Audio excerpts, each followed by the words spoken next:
Hola, buenas tardes de nuevo. Antes de dar paso a la intervención que cierra esta jornada sobre el futuro de la televisión, quiero destacar algunos aspectos de los extremos más relevantes de lo que se han expuesto a lo largo del día. Hemos llegado a que con la vertiginosa transformación de los medios de comunicación tradicionales, hemos llegado a esta nueva modalidad de televisión denominada televisión inteligente, cuyo advenimiento, en palabras de la Comisión Europea, va a provocar o está provocando ya, de hecho, un cambio profundo en la manera en que los consumidores utilizan la televisión y los servicios audiovisuales. Es, en definitiva, la compatibilidad entre los medios de radiodifusión tradicionales y lo que pudiéramos denominar servicios emergentes, que desde el punto de vista legal plantea incertidumbre a los órganos de regulación audiovisual, al que pertenezco, a la hora de proteger los derechos de los usuarios. Conviene recordar, usuarios que, por cierto, que yo sepa, no habían demandado ninguno de estos servicios emergentes, pero que ahí están los servicios emergentes. También quisiera destacar que la televisión conectada que propugna fundamentalmente a la industria nos va a llevar a eso que se conoce comúnmente como jardines cerrados, en los que el acceso a estos contenidos conectados pasarían, digamos que, por la orientación del fabricante de la televisión. Sí interesa que nos preguntemos si el proceso de digitalización de las señales de radio y televisión permitirán una democratización de las comunicaciones o consolidarán y ampliarán los actuales procesos de concentración. El desafío, pues, es construir un sistema de radiodifusión más plural, diverso y democrático. Debemos ver la digitalización como una oportunidad para corregir los errores en la construcción de este sistema. Necesitamos más competencia y mayor producción de contenidos locales y nacionales, con su impacto en la creación de más puestos de trabajo y el desarrollo de diversos sectores de nuestra industria cultural. Voy a dar paso a don Eduardo García Matilla, que todos ustedes saben quién es. En fin, comúnmente diríamos que es un gurú de la comunicación. Ha sido profesor de la Facultad de Ciencias de la Información de la Universidad Complutense de Madrid, de la Escuela Oficial de la Radio y Televisión, del Instituto Oficial de la Radio y Televisión. Fue director de Radio 3 de Radio Nacional de España, director del departamento. Bueno, entre 1992 y 2011 ha sido presidente de Corporación Multimedia, empresa especializada, entre otras tareas en investigación de audiencia, análisis de estrategias de programación, prospectiva y modelos de negocio de empresas de televisión y nuevas tecnologías aplicadas al sector audiovisual. Les dejo con su intervención, que la ha titulado Nuevos contenidos y servicios de la televisión emergente. Cuando usted quiera. Bueno, fundamentalmente tengo aquí a muchos amigos y con los que he aprendido mucho, con lo cual, como verán, sobre todo lo que tengo son muchos años. Llevo 43 años en este negocio y, por lo tanto, voy a hacer terapia de grupo. Voy a contarles las cosas que a mí me preocupan, sobre todo este nuevo entorno, partiendo de la situación real, porque hablar del futuro sin tener en cuenta lo que estamos viviendo en este momento, a mí me parece que nos puede llevar a cometer los errores que en los últimos años hemos cometido cuando hemos intentado incorporar las tecnologías a nuestro negocio. Yo creo que el ejemplo base sobre el que deberíamos pensar y en el que yo estoy pensando en esta ponencia es la prensa. Como ustedes saben, quisieron ser en su momento los más modernos con L de la tribu y invirtieron mucho dinero en estar en la vanguardia de Internet en aquellos años en los que se pinchó la burbuja digital, cuando nos decían los técnicos que realmente los negocios en Internet iban a ser el futuro de todos nuestros medios. La prensa se lo creyó, no había un modelo alternativo y el resultado lo conocen todos ustedes. Canibalizó a sus propios lectores, presumía de tener muchísimos lectores en Internet, de tener desarrollos apasionantes, de empezar a poder abrir nuevas líneas de negocio, y la realidad es que perdió lectores en la prensa, que cada día o cada semana contribuían con su dinero al negocio. No consiguieron rentabilizar esos nuevos lectores virtuales con modelos de publicidad y encima dieron paso a nuevos competidores que con menos recursos y con menos medios, gracias a que ellos habían incentivado el consumo en Internet de la información, les levantaron parte de su negocio y les situaron en una posición límite con la necesidad de despido de grandes cantidades de profesionales y, como decía hace pocos días Juan Luis Cebrián, con la necesidad de replantear radicalmente el negocio de la prensa que había sobrevivido a lo largo de muchos años, ¿no? Eso nos puede pasar cuando, por frivolidad, asumimos nuevas tecnologías sin haber reflexionado de para qué demonio nos puede servir esa tecnología. La frivolidad en este momento es suicida. Es cierto que estamos en un momento crítico para todos los sectores y especialmente el de los medios de comunicación. Es cierto que tenemos oportunidades infinitas de poder liderar eso que se llama sociedad de la información y en el cual los medios y los contenidos van a ser absolutamente esenciales. Pero no podemos seguir actuando con la misma frivolidad, sobre todo aquellos negocios consolidados que pueden verse sometidos a un trauma tan profundo que no quede piedra sobre piedra. Y para nada estoy adoptando una postura conservadora, porque esto es como las 7:30, o te pasas o no llegas. No llegar es peligrosísimo.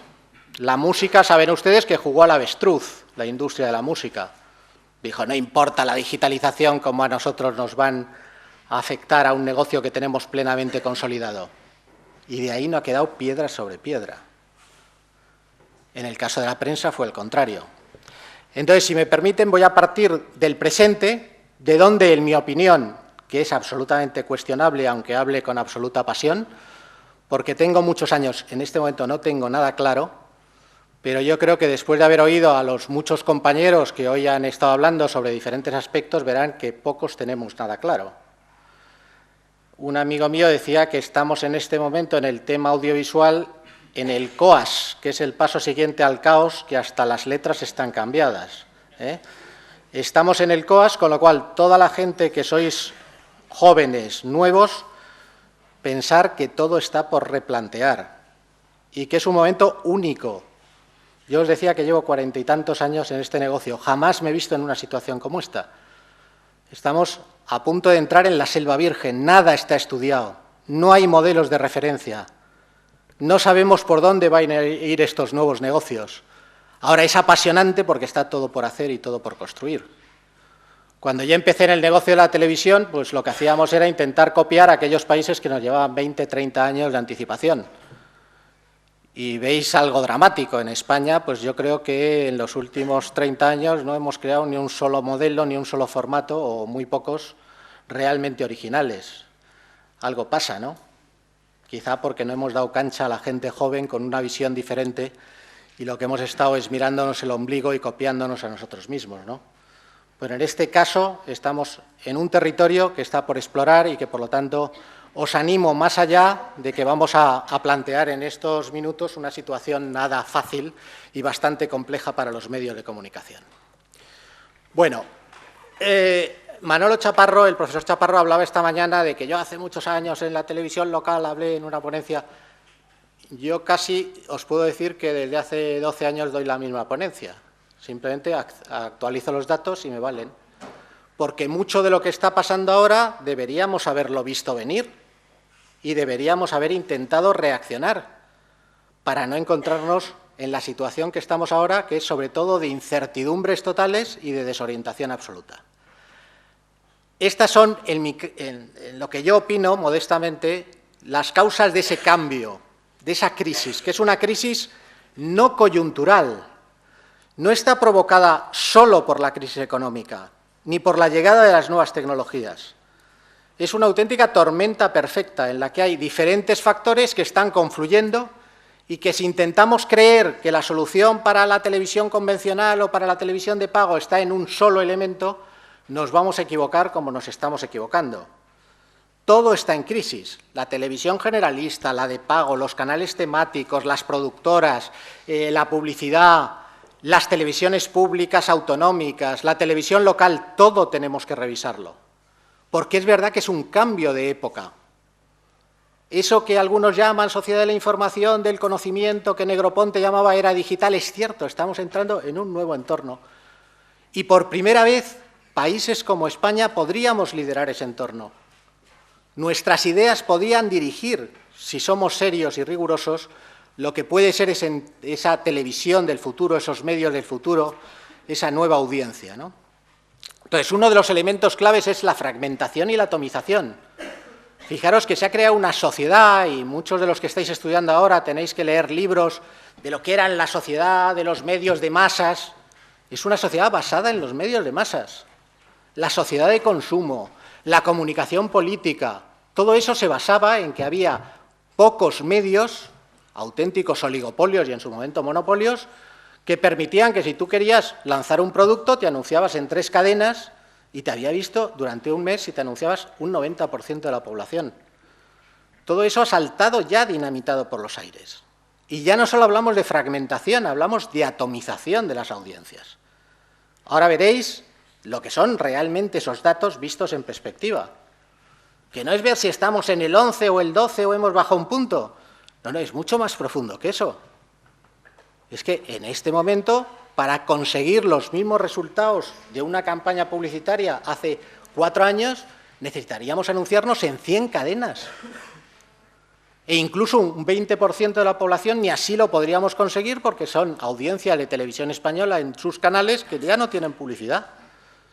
Entonces, para una sociedad basada, por ejemplo, a las grandes marcas, estaréis de acuerdo que una gran marca de galletas, lo único que la diferencia de una marca blanca es la publicidad. Si la publicidad ya no es igual de eficaz o si ya no conseguimos la cobertura y el contacto que conseguíamos antes, es posible que parte de la crisis en la pérdida de ventas de determinadas marcas no solo sea producida por la crisis económica, sino también por la pérdida de eficacia del medio fundamental para llegar a esas audiencias, por lo menos para que nos conozcan, más allá de que nos compren. El problema es que también está cambiando la sociedad. La demografía, ahora veréis un par de ejemplos, hay unos cambios aceleradísimos en la última década, que en algunos países se están teniendo en cuenta y nosotros, de vez en cuando, algunos programadores lo tienen en cuenta, pero no todos. La inversión publicitaria está cayendo por la crisis y también por la pérdida de eficacia, y veréis a qué niveles, ¿no? Y es verdad que se están implantando nuevos medios y encima hay una crisis económica. Vamos a ver rápidamente algunos datos y yo insisto en que últimamente lo único que hablo son ya de evidencias. Solo discuto lo indiscutible.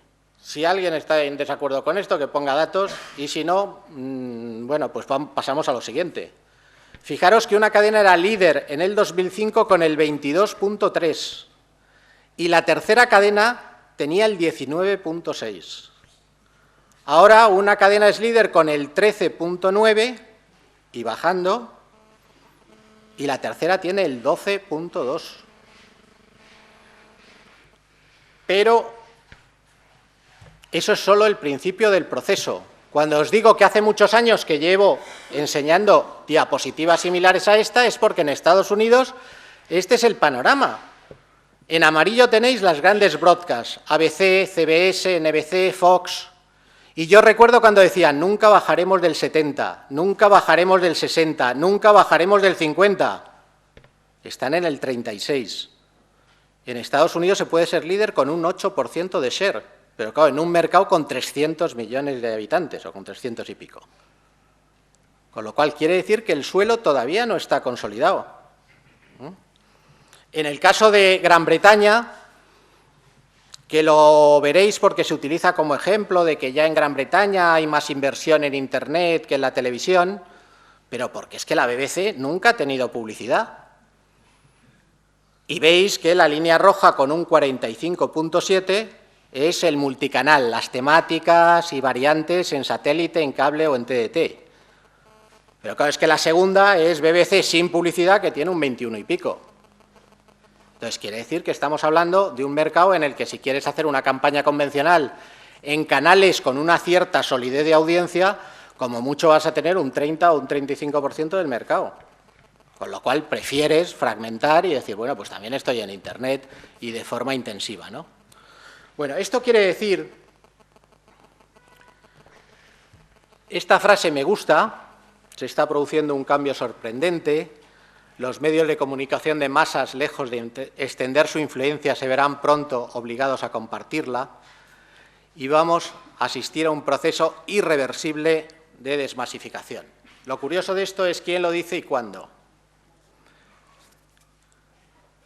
1984. Os recomiendo que leáis este libro, no es de un científico, pero sí es de un intuitivo, de una de esas personas que se enfrentaba al futuro y sin todavía Internet estar nada más que latente y sin los móviles estar ni siquiera pensados como un medio que al final habría más móviles que individuos en muchos países, realmente intuía que el tiempo de los medios masivos podía estar amenazado.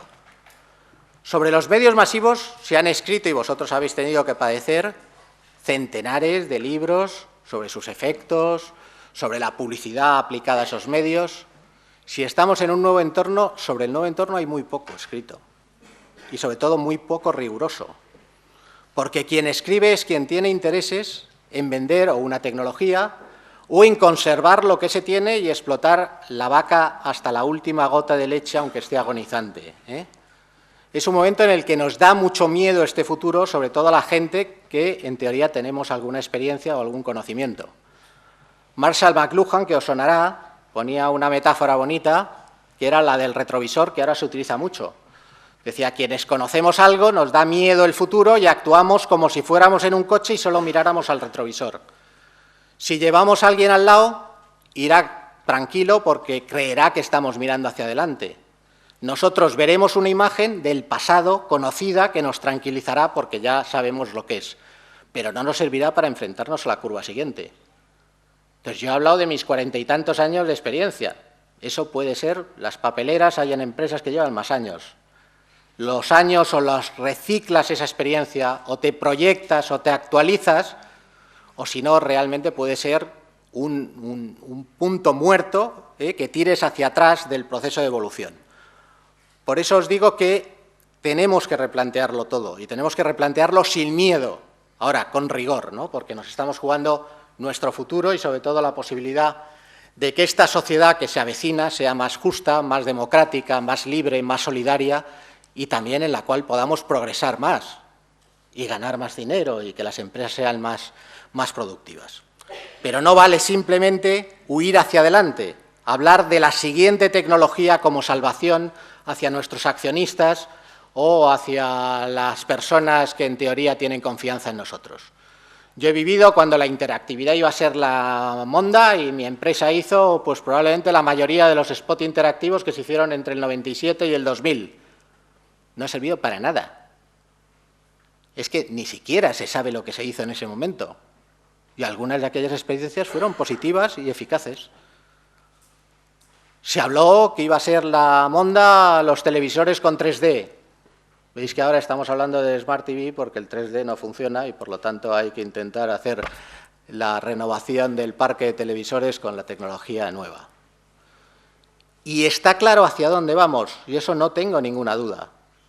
Vamos a que el televidente o el audiovisual, porque yo no sé si llamarlo televisor, y antes se comentaba o hablamos de las televisiones o del audiovisual, pero lo que vamos es a ver lo que quiero ver cuando lo puedo ver y, lógicamente, a través del medio que tenga más próximo y que me resulte más gratificante. Ese es el futuro. Y ahora veréis que ese es el futuro que ya estamos viviendo con el disco duro, con el PVR, el I+ o el TiVo, que en Estados Unidos veréis que ya llega al 43% de los hogares norteamericanos. Pero claro, ahí te saltas la publicidad 64 veces. Aunque te midan la audiencia de una serie, ¿de qué te vale tener espectadores si tu medio de financiación es la publicidad y la gente no ve la publicidad que estás poniendo? ¿De qué te vale presumir que tienes muchísima gente en Internet o incluso venderles publicidad? Yo puedo entrar en este momento a 5 o 6 periódicos diarios. No recuerdo un solo anuncio de los que llevan esas páginas. No sé vosotros. Yo sé cómo quitarle ya la página y, además, si me da mucho el peñazo haciéndome el vídeo que no lo puedo sacar, pues no vuelvo a la página y que le den tila. Pero el resto, los pop-up, tal, es que ni los miro, porque voy a lo que voy. Ahora, si me voy a comprar un coche y entro en la página web del coche y de la marca y tal, eso sí es eficaz y, desde luego, rompe los conceptos que hasta ahora hemos manejado. Bueno, fijaros que somos uno de los países con menos eficacia en la publicidad convencional. Solo tenemos por detrás a Brasil. ¿Por qué? Porque, evidentemente, el bloque publicitario satura, la gente aprovecha el bloque para irse al cuarto de baño, para ir a la cocina, para hacer zapping mental, para llamar por teléfono. Tal vez recordéis un experimento que hicimos primero en el Instituto de Radio y Televisión en el 77 y luego lo hemos repetido, que era consumo de agua y consumo de televisión. Pues cada vez que había bloque publicitario se disparaba el consumo de agua, pues claro. Lo hicimos con teléfono fijo y teléfono móvil, pues también. Si quieres ligar con Arturo, ¿cómo le vas a llamar en mitad de la película que le interesa? Pues esperas al bloque y le llamas, para que no te mande a hacer gárgaras. Si encima los bloques son cada vez más chapuceros, no solo largos, sino es que antes Renault no permitía que en un bloque hubiera 5 anuncios de coches. Y desde luego que no estuviera la crema de baba de Caracol al lado del suyo o una telepromoción del vibrador para adelgazar al lado de una marca como Telefónica, ¿no? Ahora veis que todo eso está mezclado. Y aunque la Ley General de la Publicidad dice que la publicidad debe entrar en las pausas, como ahora hay una cosa que se llama la pauta única, pues veréis que pegan unos golletazos a los programas en mitad de lo que sea para meter el bloque entre todos los canales de la misma empresa, ¿no? Bueno, pues es normal que no sea eficaz, ¿no? O que sea menos. Fijaros la crisis de la inversión. En amarillo tenéis las anteriores crisis, la del petróleo y la de las .com. Fijaros ahora, nos estamos yendo a cifras anteriores al año 2000. Y la caída de este año, ya renovada 3 veces, va a ser de menos el 7,6%. Claro, es catastrófico, porque eran unos medios basados fundamentalmente en la inversión publicitaria. Sabéis que la televisión de pago en este país es terriblemente deficitaria. Era rentable Canal Plus, joder, medio canal de televisión, 3.500 pesetas, pues claro, eso era Hollywood. Pero a partir de que empezó la lucha, vía digital, quiero no sé qué, pues salvo Digital Plus, que gracias a un partido el domingo mantiene todavía una cuota de abonados importante y así debe 5.000 millones de euros, el resto están pues porque tienen que vender la televisión junto con su paquete de telecomunicaciones. Porque si no, si lo tiene otro, pues le pueden levantar a un cliente global de telefonía fija, de telefonía móvil y de banda ancha.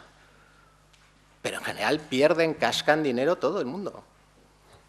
Es raro un sector en el que la gente esté dispuesta a perder dinero.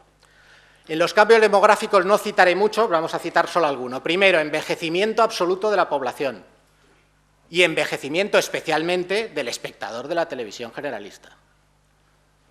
Durante mucho tiempo hemos jugado con que la televisión lo que más costaba era el impacto sobre jóvenes y hablábamos del target comercial y valía más un impacto en gente entre 18 y 55 años, de zonas urbanas, de clase media alta, clase alta.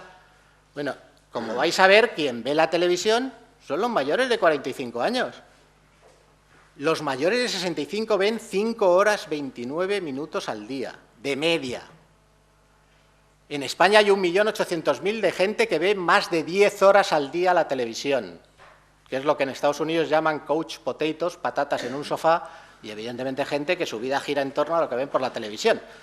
Se desplazan alguna vez al cuarto de baño a lavarse, porque comer también lo comen frente al televisor, ¿no? En Estados Unidos sabéis que está el Sandwich TV y las comidas preparadas para no moverse, no vaya a ser que te pierdas algo, ¿no?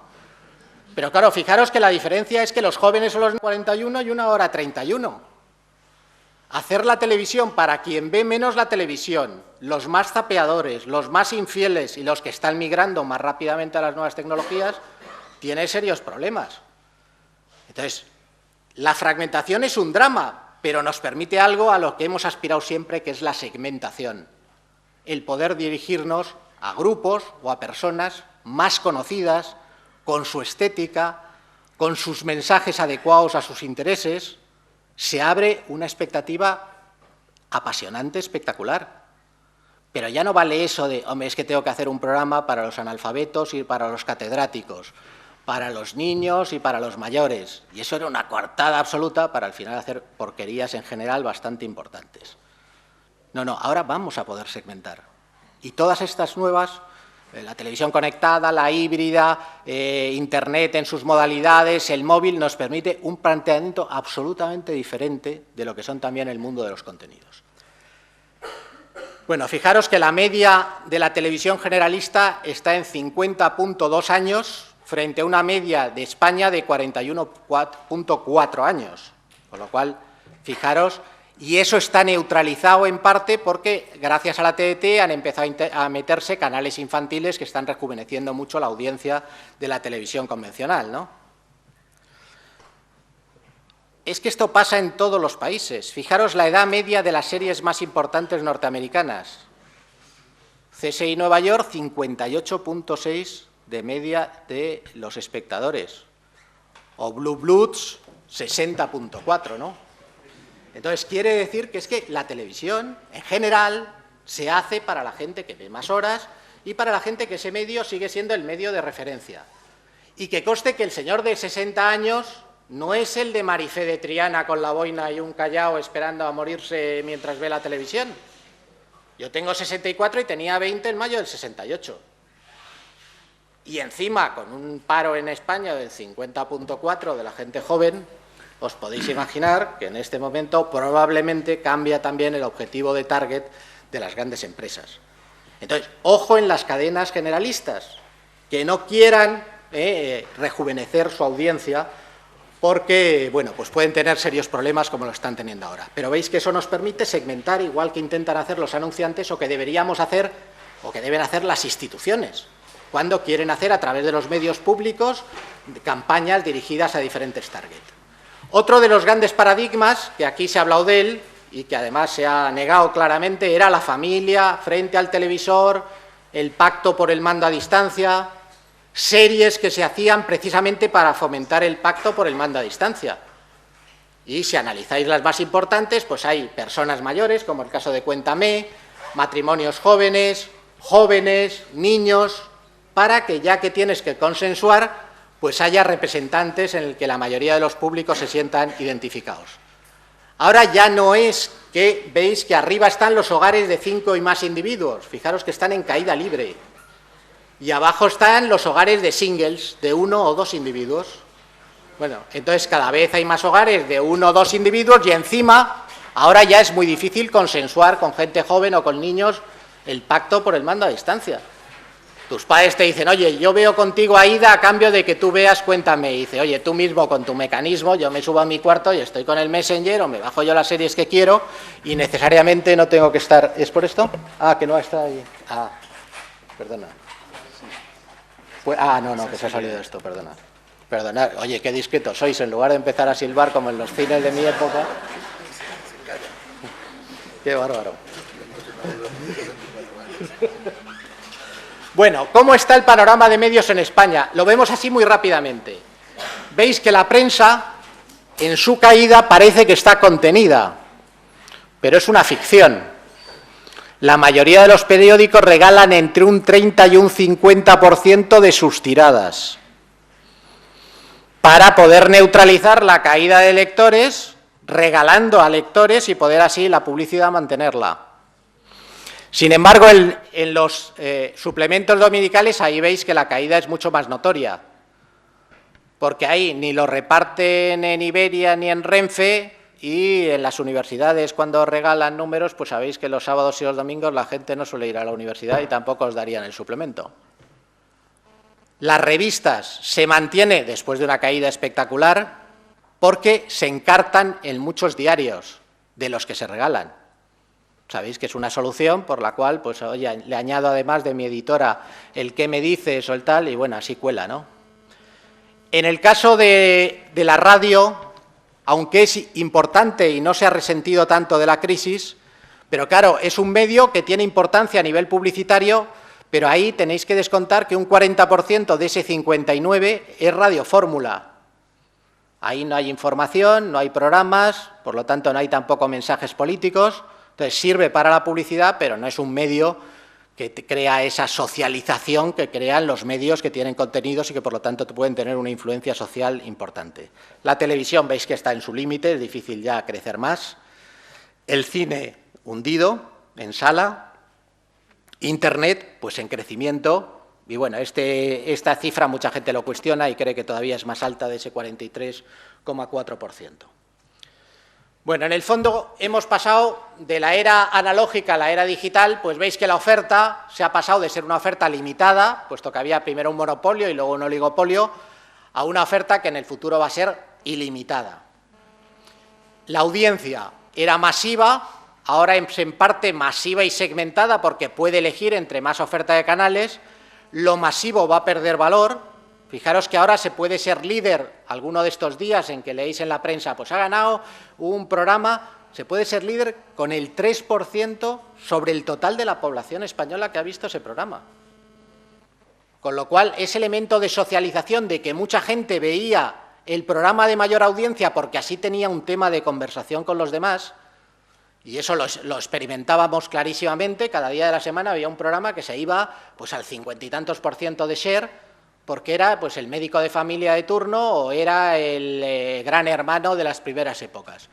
Ahora, con un 3% de la población es difícil que encuentres a alguien que haya visto lo mismo que tú. El equipamiento era limitado, va a ser absolutamente ilimitado, por lo que hablábamos, tabletas, móviles, ordenador. Los contenidos eran también muy limitados, en la época en la que también Francisco, pues estábamos en programación de televisión y tal, pues realmente no había ni formatos, había solo géneros. Hacías infantiles, hacías musicales. Bueno, ahora pues ya veis que hasta se pueden hacer contenidos personalizados, incluso, como se decía también, contenidos generados por el propio usuario, ¿no? El usuario era pasivo, ahora es pasivo y más selectivo porque puede seleccionar, pero lo pasivo pierde fuerza, cada vez será más selectivo, como decíamos, y también participativo. Y finalmente la publicidad, que era masiva y persuasiva, va a ser cada vez también, además, segmentada y participativa y hasta personalizada, ¿no? Y ese es un cambio para el que no están preparados tampoco los anunciantes. La mayoría de la gente que trabaja en nuevos medios se queja de que la publicidad del anunciante es muy conservador, y es cierto, pero quien es más conservador suele ser la central de medios, a quien encarga el anunciante que sea el que le haga la planificación y la investigación de dónde debe estar para alcanzar unos objetivos, ¿no?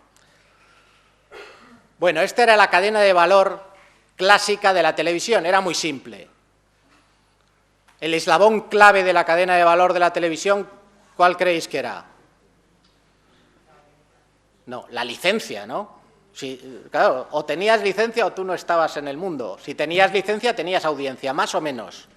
Esa audiencia se la cambiabas al anunciante. Como comentaba Alejandro Perales esta mañana, ¿no? No vendías programas a la audiencia, vendías audiencias al anunciante. Lo que vendías era un saco de cerebros abiertos para que inseminara el anunciante o el partido político sus mensajes. Y el contenido tenías el que querías en función de la chequera que tuvieras, porque tenías cola. Había tan pocos distribuidores que las productoras pues tenían los 3 o 4 opciones, y además una era la que pagaba más, la otra un poco parecido. Si ibas al Festival de Cannes con la chequera llena, pues había que te traías un par de programas o 3 que te iban a garantizar el 18 o el 19%. Ahora realmente ni con la chequera llena tienes la garantía de hacerte ni el 12% de share, ¿eh? Con lo cual están pasando también otras cosas peores, ¿no? Que yo creo que están muy relacionadas con ese cambio de la sociedad. Esta, en mi opinión, sería la nueva cadena de valor que nos serviría para estos medios. Os digo que es en mi opinión porque la utilizábamos hace 15 años, ¿no? Cuando empezó la lucha vía digital y Quiero TV. Y yo ponía el ejemplo que utilizó el presidente de Telefónica en una conferencia en Santander en 1998, que era compararlo con la industria del petróleo. En mi opinión, la clave de futuro van a ser los contenidos y los servicios derivados. Eso va a ser el petróleo. Ahora, como en la industria del petróleo, tú necesitas una refinería que convierta esa materia prima en N productos. Cuantos más productos, mejor. Del petróleo, ¿qué se hace? Gasolina súper, gasóleo calefacción, plásticos, tejidos, productos farmacéuticos. Bueno, del fútbol, si pensases a ir a todos los productos que se derivan de él, de ese contenido, pues veis que son infinitos, desde colecciones de cromos hasta pay-per-view, hasta los resúmenes para los telediarios, hasta tropecientos mil. Hay que pensar, por lo tanto, en contenidos no de explotación de monocultivo, sino necesitamos contenidos que podamos explotar a nivel intensivo. Y esa es la clave sobre la que tenemos que empezar a pensar y donde deberían estar las claves de futuro. Veréis que en general el mundo interactivo de la web y tal está creciendo en paralelo y en muchos casos a espaldas de la televisión o de los medios convencionales. Quizá porque las empresas no querían mezclarlos y porque en muchos casos hay una cierta competencia. Los modernos, lo nuevo y el señor que tiene el negocio y que le piden cuentas de los resultados y, por lo tanto, eso ahora veréis que cada vez va a tener menos sentido. Lo normal es sumar fuerzas. Después de la refinería, ¿qué pasa con la industria del petróleo? Que distribuye los productos por gaseoductos, camiones cisterna, petroleros. Aquí, si tienes N productos, vas a poderlo distribuir por cable, satélite, TDT, con interactividad, sin interactividad, convertido en soporte físico a través de un DVD, convertido en un producto que se pueda utilizar para la enseñanza, como hemos visto aquí en el caso de la televisión andaluza o de la propia televisión española, para que lo utilicen los profesores en la escuela. Es decir, explotación intensiva de la clave, que son los contenidos. ¿Por qué no está evolucionando más rápidamente las nuevas tecnologías? Porque la mayoría de los poseedores de contenidos tienen un miedo terrible a un futuro que no controlen. Y aquí se ha insistido en que surgen nuevos actores que te pueden levantar la merienda. Entonces, estás en crisis y encima con tu producto, como en el caso de la prensa, vas a dar entrada a nuevos competidores, que encima son más ágiles que tú, no tienen los condicionantes que te obliga la ley a una persona, a una empresa con licencia de televisión. Sería suicida. Se critica mucho en Inglaterra la posición de la BBC y aquí en España se empieza a criticar.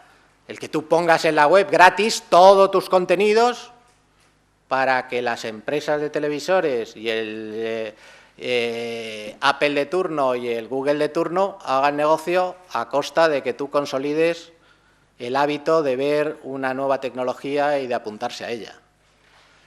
Entonces, tenemos que tener en cuenta todas estas variantes, ¿no? Bueno, ¿cuál es el final del proceso? Que al final, como se decía aquí también, la audiencia pasiva se convierte o se va a convertir en usuario, en cliente, y lo que tú vas a perder en las audiencias masivas lo vas a ganar en los retornos, desde las bases de datos hasta la posible segmentación publicitaria, hasta en el caso de las instituciones, la mayor eficacia pudiéndote dirigir con una campaña de tráfico a los diferentes públicos, con contenidos mucho más eficaces, con argumentaciones más adecuadas a la persona que te está escuchando. Fijaros en tráfico la cantidad de pasta que se ha gastado la Unión Europea, las comunidades autónomas, los ayuntamientos. A estas alturas no sabemos qué hay que hacer para ser eficaz. Hay quien dice que hay que ser dramático y otro dice, no, si se es dramático se conduce con tensión y entonces hay más accidentes.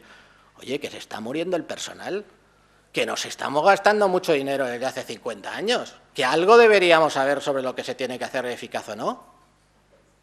Bueno, nos ha sobrado tanta audiencia y hemos vivido tan a gusto y tan tranquilos que hemos sido muy poco rigurosos a la hora de medir la eficacia no solo de la publicidad.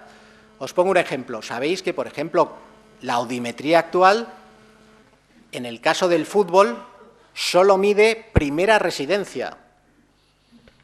Es decir, el Madrid-Barcelona del otro día tuvo, en teoría, 2 millones de espectadores, porque no se mide bares ni cafeterías, no se mide población invitada y no se mide segunda residencia. Claro, para el señor que patrocina la camiseta le debería medianamente molestar saber que en este caso probablemente le han dado el 20% de la audiencia real de ese partido. Me parece que fueron 15 millones lo que tuvo la final de la Copa del Mundo. ¿Creéis que solo 15 millones sobre 47 vieron realmente la final de la Copa del Mundo? Pero nos sobraba tanto, estábamos en tal euforia que hasta la medición de audiencia estaba adaptada a los medios masivos, no a los medios segmentados, ¿no? Perdona. Y os digo que el final de esta historia es que igual que en los kioscos, en las gasolineras se vende también pan, se vende prensa, hay una tarjeta de fidelización y de prepago, en el futuro lo que vamos a intentar es estar cerca de ese usuario y esa es la gran pelea. ¿Quién tiene al usuario? ¿Los fabricantes de televisores? ¿Las cadenas? las telco, los navegadores, pues ahí está la lucha. Entonces, claro, no es tan claro lo que va a pasar en los próximos tiempos.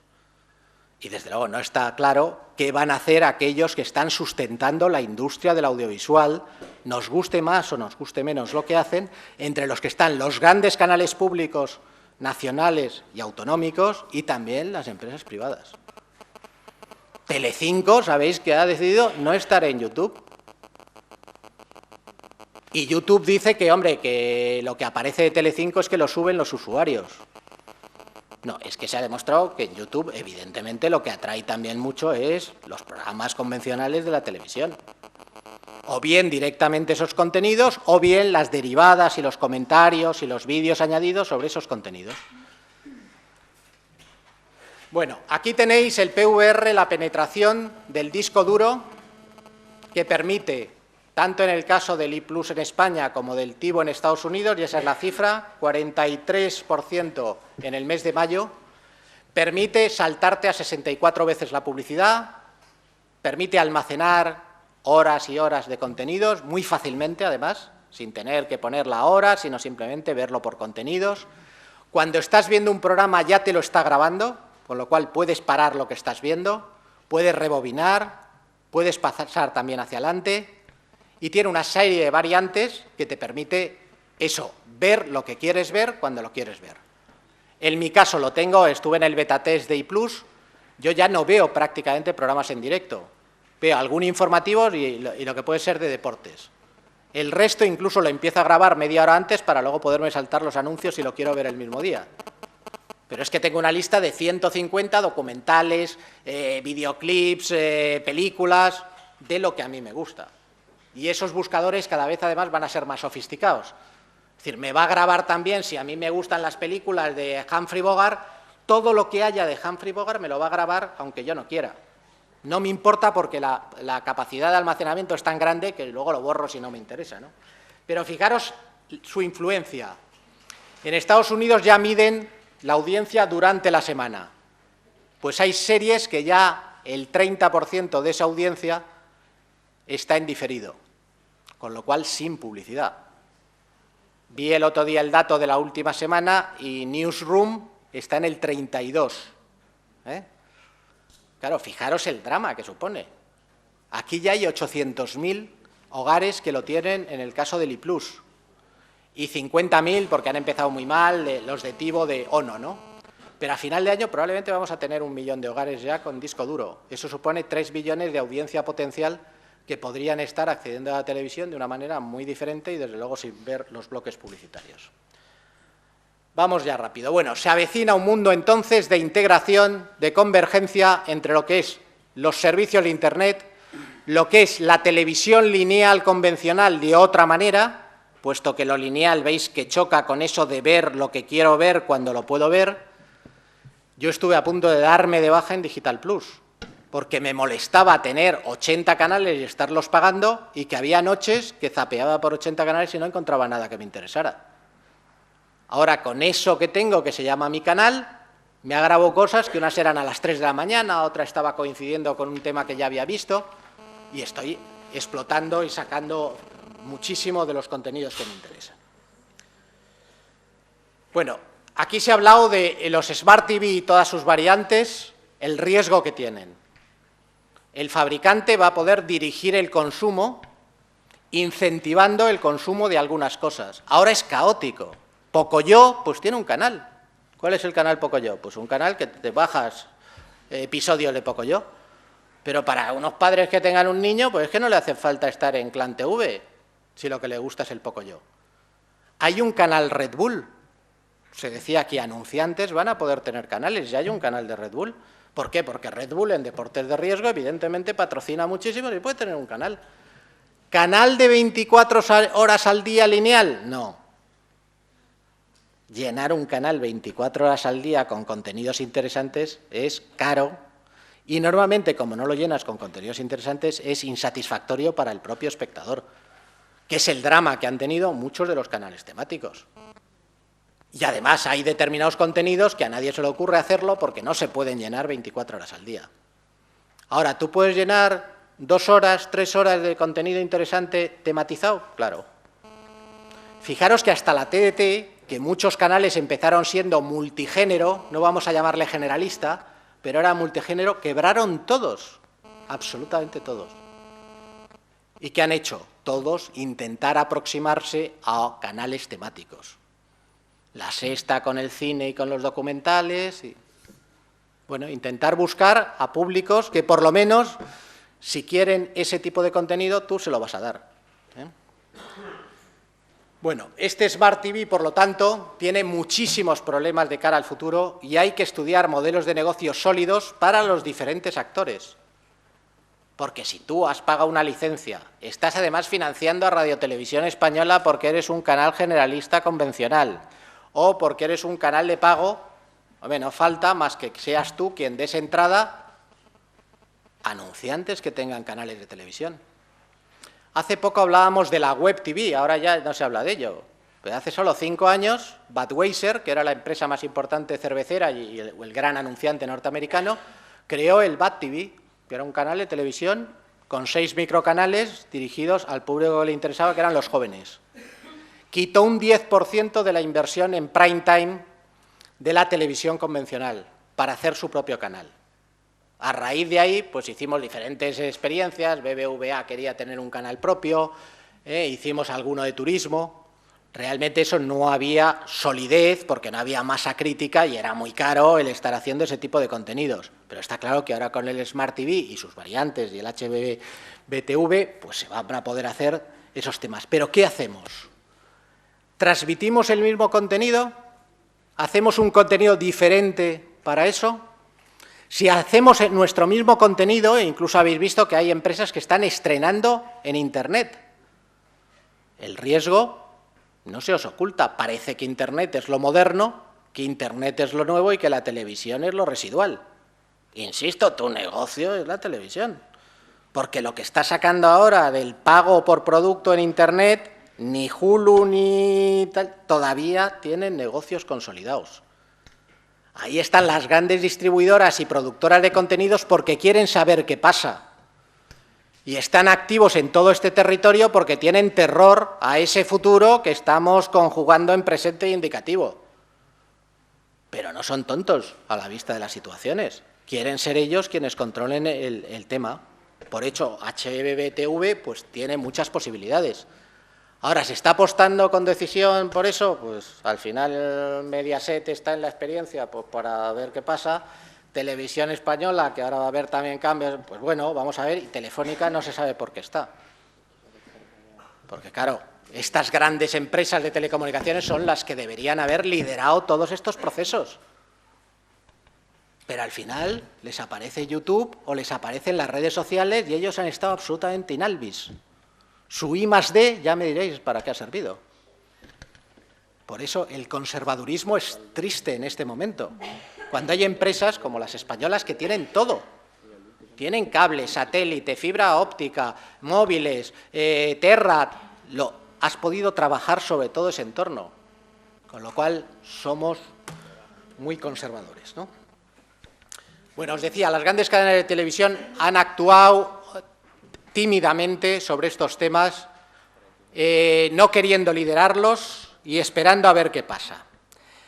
Entonces, este miedo ahora se está quebrando, y se está quebrando primero porque en Estados Unidos los jóvenes están abandonando definitivamente, o ya con cifras claras, la televisión convencional, y por el miedo al PVR que os decía, el disco duro. Ya les han dicho los anunciantes que cuando lleguen al 50 tienen que replantear entero el sistema de bloques.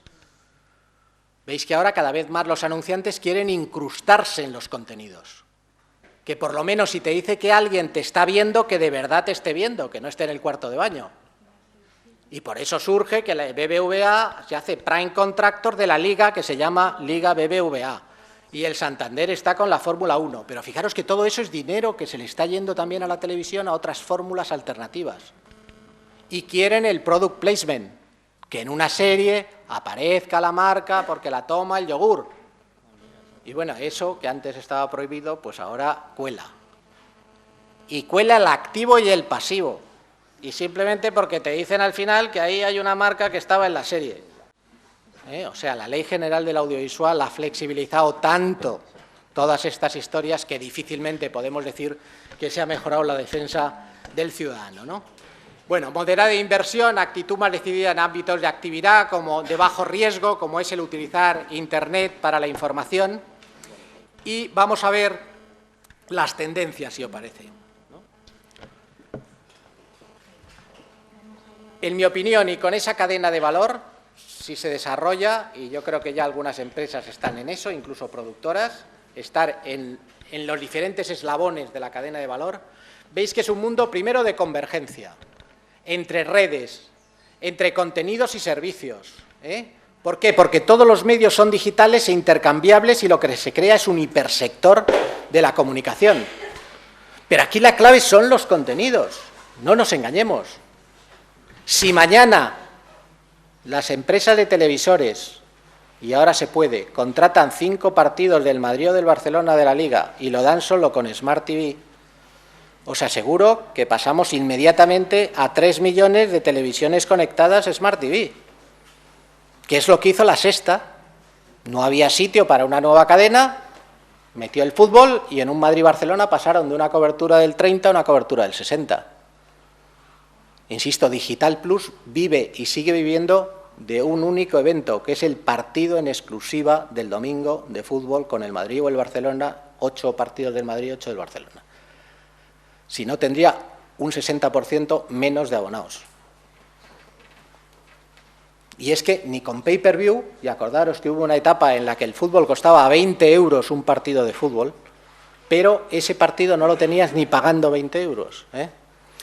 Luego veis que hay una necesaria integración y luego las sinergias. No podemos inventar la pólvora, tenemos que aliarnos. O sea, trabajar. Alguien decía aquí, oye, que la tecnología es una parte que tiene que estar al servicio de los productos, de los contenidos, y la persona de la tecnología tiene que saber de contenidos y de servicios, y tiene que tener creatividad, y a su vez la persona de contenidos tiene que saber algo de tecnología. Pero lo que tenemos que estar es sumando fuerzas con empresas tecnológicas, con productoras, con anunciantes, para intentar crear algo sólido y no estar inventando la pólvora con pequeñas experiencias aisladas, que es lo que nos está pasando y lo que nos ha pasado en los últimos años. Bueno, los 3 conceptos veis que es un encuentro de tecnologías y procesos de producción y distribución. No está clara la nueva cadena de producción de contenidos, tampoco. Seguimos produciendo en muchos casos como producíamos para la televisión y para los grandes contenidos.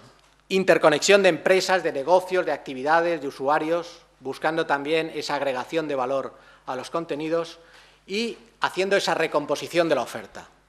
Yo recuerdo quién inventó el concepto ese transmedia, que ahora ya se utiliza, ¿no? Cuando estábamos intentando ver, y era un mexicano que estábamos intentando ver en el terreno de la educación, cómo la UNED debería utilizar ese concepto multisoporte. Con 5 millones de parados, con necesidad de que todos nos actualicemos, no me digáis que la formación permanente no debería ser la base en este momento del futuro, en gran medida, de este país. Si es que todo esto que estamos hablando nos lo tenemos que intercambiar. Y los datos ahora en Internet, buscar qué está pasando en el Smart TV, pues la mayoría de la información está sesgada y interesada por un lobby o por otro. Entonces debemos ayudar a la gente a que entienda para proyectarse hacia ese futuro, ¿no? Bueno, en contenidos, ¿qué se está haciendo ahora? Pues veis que se están haciendo los contenidos, los websodios, que se llaman, suena fatal, los movisodios, las microcápsulas, los videoblogs. Bueno, son contenidos de bajo coste y que abren alguna línea interesante porque, en algún caso muy aislado, de ahí han podido salir luego contenidos que puedan incluso replicar en la televisión generalista. El concepto de contenido multisoporte, multiformato, incluso multimedia, ¿no? Las experiencias de interactividad y participación sobre contenidos. Pero todo esto se tiene que testar. No nos podemos enamorar de las ideas. No nos podemos gastar un pastón como en el terreno de Internet, en el que ha habido gente que ha hecho unas páginas y luego no han servido para nada. En este momento tenemos que medir y, por lo tanto, hay veces que debemos hacer las pruebas con gaseosa, en circuitos cerrados internos, investigando y gastándonos en investigación, utilizando a la universidad que de verdad se implique en todos estos procesos. No tiene sentido que en este momento, de verdad, oís a gente y habla con absolutamente de seguridad de cosas que están cogidas con alfileres, ¿no? Bueno, todo el tema de materiales informativos y promocionales aplicados a la promoción de los propios contenidos, ¿no? Se están haciendo newsletters espléndidas de los propios canales de televisión, es decir, si tú quieres seguir un contenido que te interesa, a partir de ahí te empiezan a mandar al móvil o a través de código BIDI, pues making of, promociones de los programas, pero siempre protegiendo la ventana fundamental, de momento, del contenido audiovisual, que son las cadenas o generalistas o de pago. En juegos, concursos también, si os movéis, hay muchísimas cosas y muy interesantes. Canales de venta, teletiendas, estaréis de acuerdo que el futuro pues será que, hombre, es raro que alguien se compre un coche yendo a un concesionario, que le digan el precio y que le digan qué accesorios tiene. Irá al concesionario, dará el peñazo, probará el coche, se llevará el folleto y luego subirá a Internet o a su televisión, se mirará la prueba simulada, el simulador que hay allí, y le será igual a quién se lo compra. El que le dé el precio más barato, con más accesorios, y le será igual que venga de Portugal. Lo que está pasando con el sector inmobiliario. Que fijaros otro suicidio. Al idealista.com, a Fotocasa, ¿quién les está financiando? Si no cobran al que compra, si no cobran al que vende, pues las agencias inmobiliarias que se anuncian y que son las que están desapareciendo por culpa del idealista.com. O sea, que hay algo que no acaba de funcionar en la lógica de este país. Luego bueno, pues en eso cualquier hotel va a tener imagen real, imagen virtual de sus instalaciones, fotos panorámicas, todo ese material va a haber que producirlo. Y en algunos casos ese material va a estar unido, como veréis, a microcanales de televisión o a espacios tematizados, que son los que en el futuro, en mi opinión, es una alternativa clara. Y, finalmente, esos espacios temáticos hipermedia, que es de los que, finalmente, os quiero hablar. Bueno, esto o algo parecido, ¿en qué consiste? Simplemente no lo veáis así porque no os lo voy a poner funcionando, pero tú quieres tener un canal de turismo. Bueno, pues veis que puedes tener 3 microcanales sobre esa comunidad autónoma que es naturaleza, cultura y mar. Y son los microcanales que están en el lado de la derecha estos. Pero tienes en cada canal todo el vídeo bajo demanda que quieras. Esto, en cuanto quieras, pasas a pantalla completa y te olvidas de lo que puede ser esta sofisticación. Y si te mueves, te trae aquellos servicios que necesitas. Abajo tenéis lo que sería el showroom, la teletienda, con todas las promociones de hoteles, de parques temáticos que haya en la comunidad. Aquí tenéis lo que sería el hipermedia. Puedes tener una emisora de radio derivada. Puedes hacer selección para mandar al móvil las fotos o el vídeo que tú no has podido hacer en el viaje y, sin embargo, están ahí hechos maravillosamente con la puesta de sol. Puedes recibir la participación de la gente e integrarla en un canal de participación de turismo en el que lo incentivas y te está haciendo la gente que viaja sus propias redes o sus propias historias. Y luego, en otro lado, tienes la totalidad de las capacidades de Internet, para blogs, para foros y siempre asociados al contenido. En el fondo, el esquema que es que tú, hacer un canal temático de náutica, pues no puedes. Pero hacer un espacio temático de náutica en el que integres todas esas cosas, estaréis de acuerdo que sí tiene sentido. Porque ahí hay puertos deportivos, los Ebirunde de motores, la ropa deportiva, las urbanizaciones vinculadas al tema de la náutica, igual que eso a cualquier tema de interés social.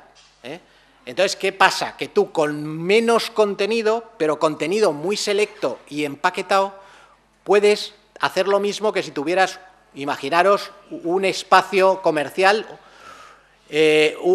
temático, que entraras y tuvieras una superficie comercial en la que hay tiendas solo de caza y pesca, si es el canal de caza y pesca, exposiciones, sala de exposiciones, minicines, que lo único que hay son películas sobre esa temática y documentales, bares en los que vas a tener, además de tematizado la decoración y tal, vas a estar con gente que vas a poder hablar de esos temas.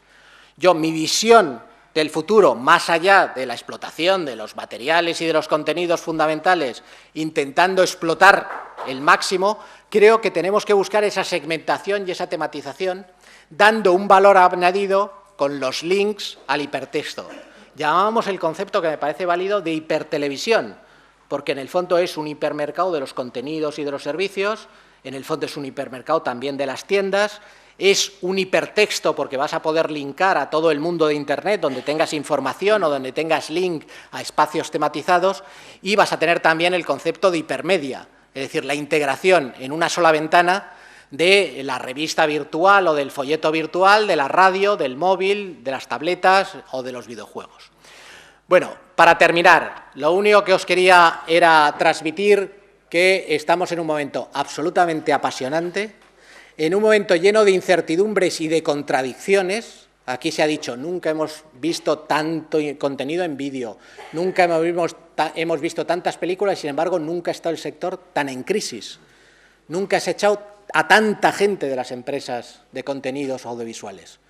Con lo cual es un momento de imaginación, de creatividad, de rigor, de investigación y de intentar que no sean solo los listos los que, utilizando el esfuerzo de algunos, consigan posicionarse en lo que va a ser un futuro que deberíamos dirigir a aquellos que también pensamos en los ciudadanos y que, como os decía, quisiéramos una sociedad mejor, una sociedad más democrática, más libre y, por supuesto, también con más progreso y con más bienestar para los ciudadanos.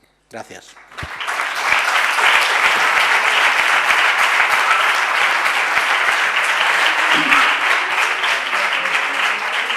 Muchas gracias, profesor García Matilla. Hasta aquí la celebración de esta jornada sobre el futuro de la televisión que ha organizado el Consejo Audiovisual con la colaboración de la Facultad de Ciencias de la Comunicación de la Universidad de Málaga. Muchas gracias a todos y muy buenas tardes.